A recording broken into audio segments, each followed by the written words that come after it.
Crime રિપોર્ટમાં આજે આપણે એવી મહિલાની વાત કરશું કે આ મહિલા છેલ્લા 7 માસમાં સતત ત્રીજી વખત નશાની હાલતમાં ઝડપાય છે।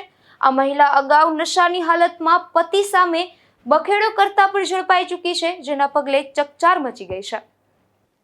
પોરબંદરના સુબેલી વિસ્તારમાં હાથી કેમિકલવાળી ગલીમાં રહેતી અસ્મિતા મનીષ ડાભી તેના રહેણાંક વિસ્તારમાંથી નશાની હાલતમાં પકડાઈ છે, તેથી તેની સામે કાર્યવાહી કરવાનું જણાવતા મનીષા થોથરાતી જીભે જવાબ આપતી હતી ત્યારે પોલીસે તેની ધરપકડ કરી છે।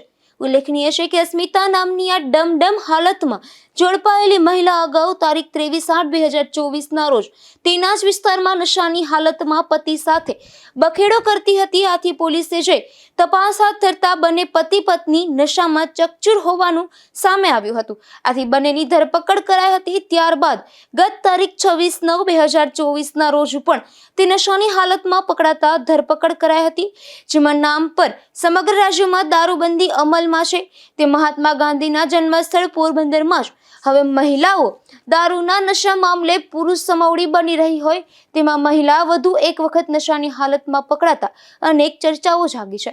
નિપુલ પોપટ સાથે અશોક થાનકી, ગુજરાત ન્યૂઝ, પોરબંદર।